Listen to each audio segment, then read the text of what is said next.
Hello everyone! Today we'll be taking a look at the Mamba One controller, compatible with PC, Switch and smartphones.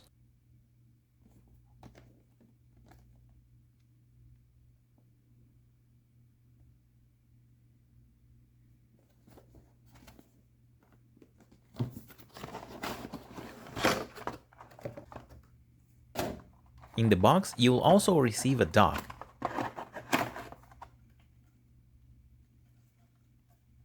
It charges the controller through these pogo pins.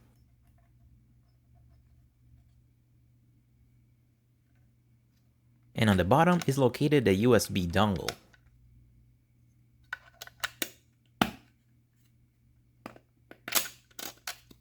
One thing to note is that this port is no pass-through port, it's just to store the dongle.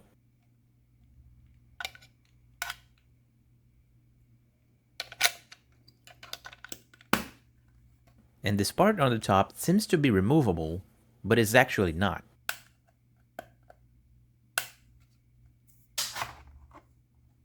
Here's the Mamba One controller.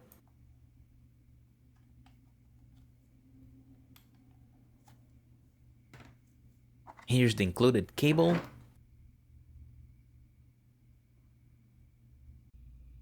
There's also extra analog sticks, which in my case got stuck in the box.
The Mamba One has a nice design, with a transparent faceplate, LEDs on the sides, and a textured plastic on the back. It has 4 back buttons and trigger stoppers.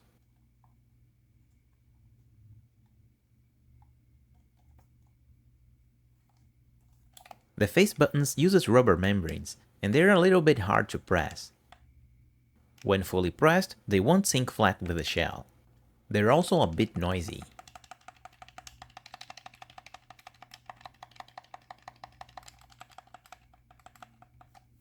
The shutter buttons or bumpers are clicky, and the trigger stoppers are just stoppers. They will stop the trigger at around 50% of the press.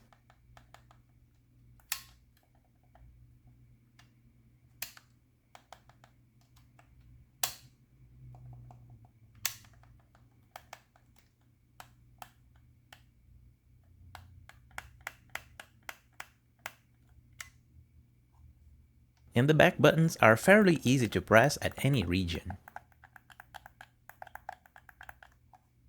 The position is also okay. It is pretty easy to differentiate between them, and you can reach both back buttons with your middle finger.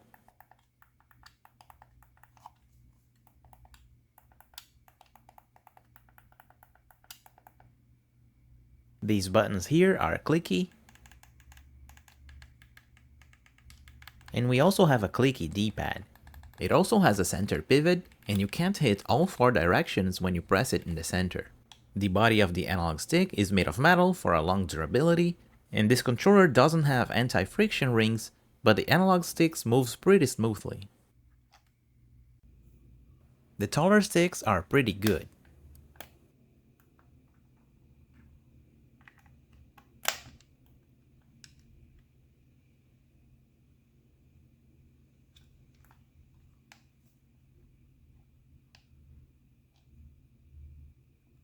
And it's not very easy to remove them.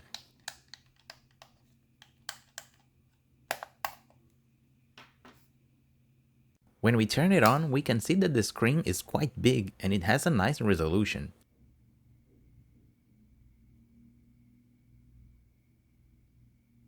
And on the side we have RGB LEDs.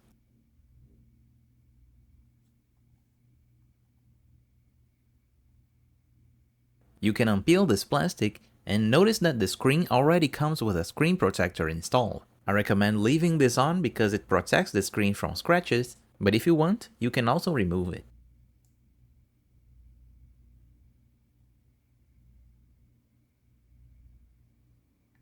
Holding the home button opens up the menus, and they're in English, which is a good point.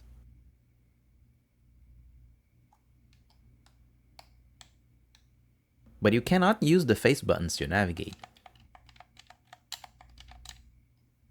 Instead, you should use the start and select buttons.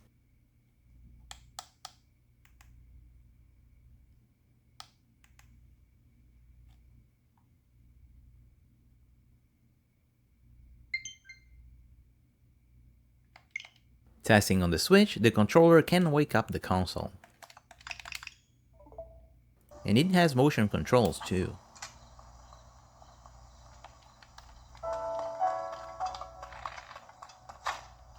The back buttons have a remap function,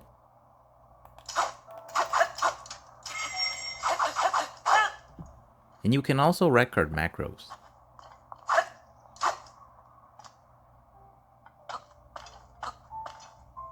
The Mamba One seems like a baby between the Mechanic G5 and the Apex 4. It has the silver finish of the Mechanic G5, and the Dpad and LEDs and the window for the rumble motors are straight from the Apex 4.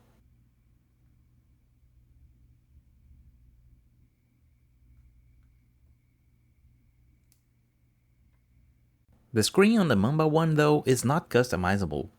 You'll have this logo at all times, and you cannot change it.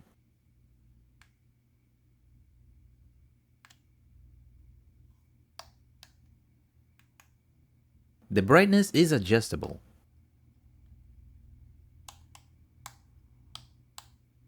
And you can change the colors for the LEDs.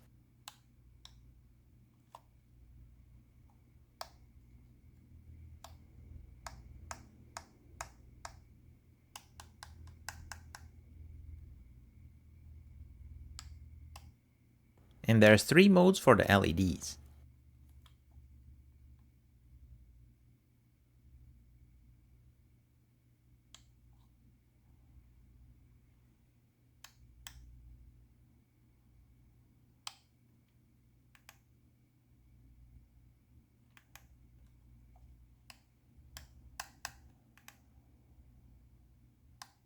There are 3 languages available, and it has a QR code for the manual. On the settings, you have 4 profiles.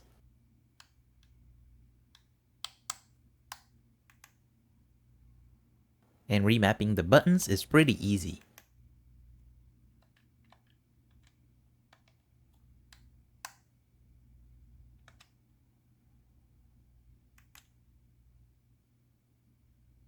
For the back buttons, you can press a single button to remap it. Or you can press multiple buttons to record a macro. Pressing the X button will clear the settings.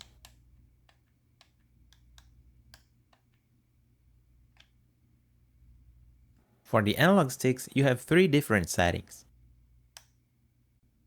The changes are very subtle and it's hard to demonstrate on camera.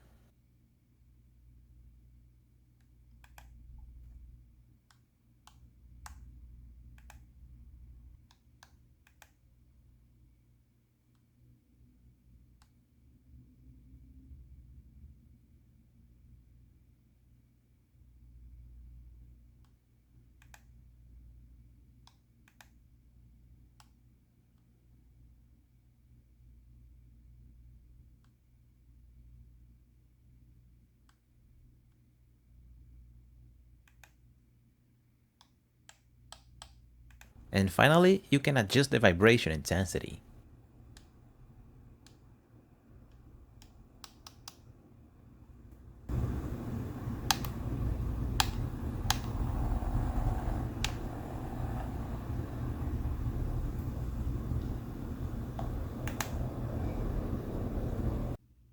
When docked, you'll see this orange light on the dock, and the screen will always be showing the charge level on the battery, even when fully charged.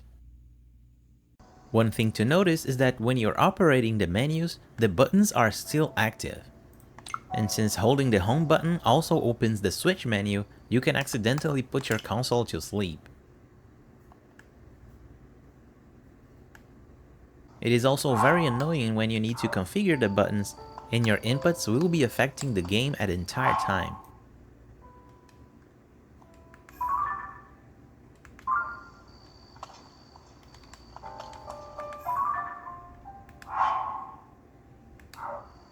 I also mentioned this before, but the face buttons are quite hard to press and noisy. Here's a comparison with the original Switch Pro controller.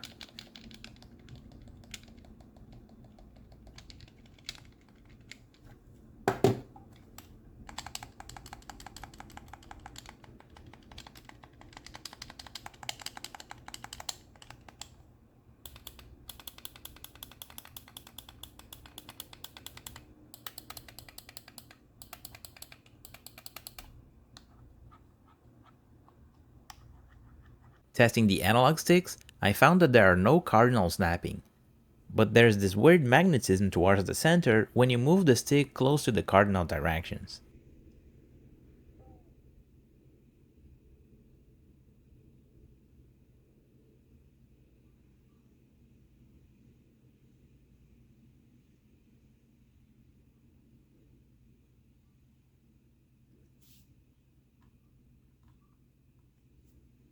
The circularity though is pretty good.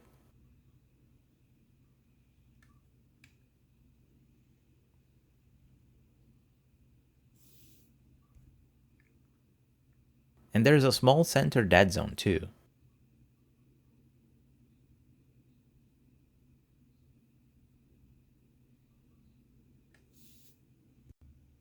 Here's the test for the analog triggers.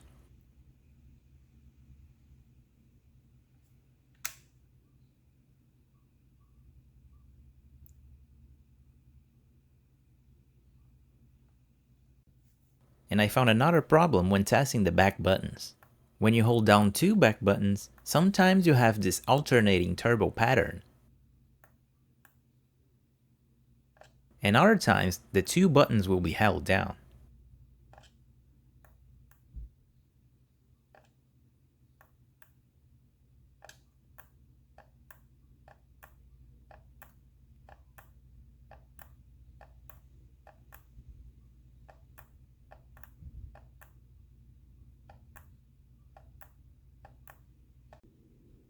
The D-pad is also not good.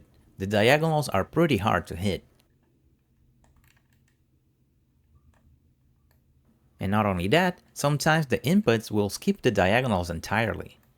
Can you see how it jumps between left and down? To actually hit the diagonal, you must push harder.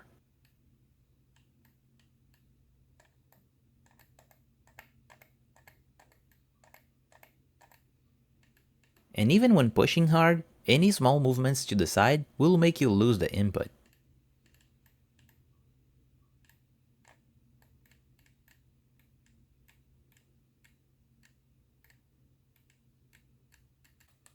For comparison, here's what a good D-pad looks like.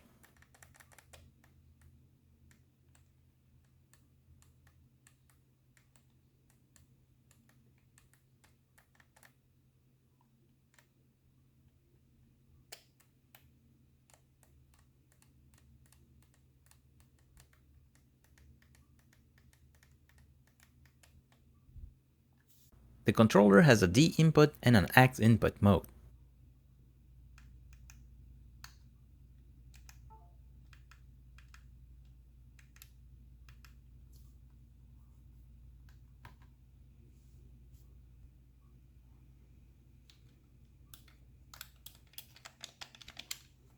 But on the D input mode, the back buttons won't work as extra buttons. And on the polling rate test, we have 200 Hz.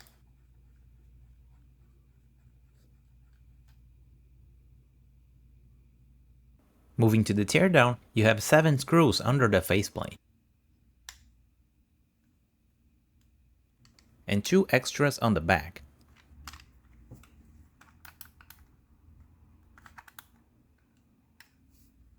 When removing the back shell, be careful with the flat cable.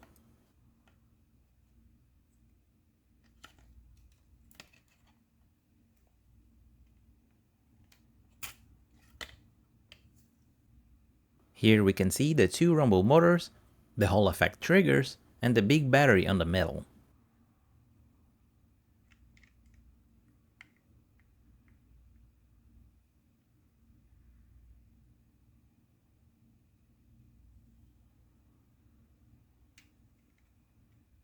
Here's the mechanism for the trigger stoppers.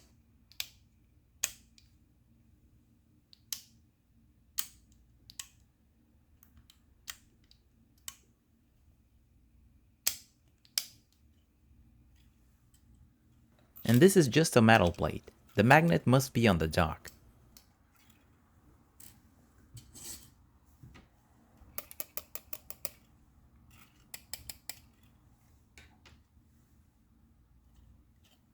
The back buttons, the charging pins, and the on-off switch is located on this board.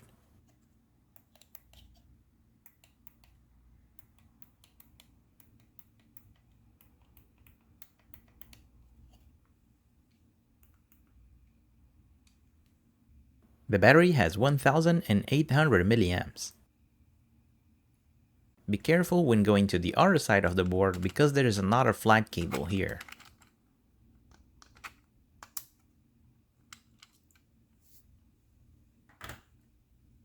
The face buttons layout is fixed and cannot be changed. And here's the Dpad. This is the board for the LCD. And here's the mechanism for the shoulder buttons. Here we can see the rubber membranes for the face buttons.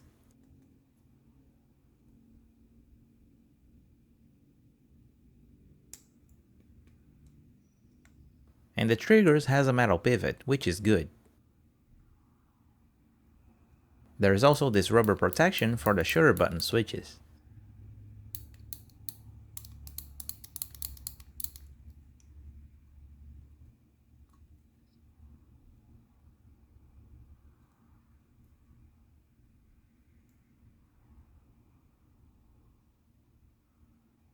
And here we can see all of the switches for the Dpad along with this disc on the center for the center pivot. For the analog sticks, we have the K-Silver Hall effect modules.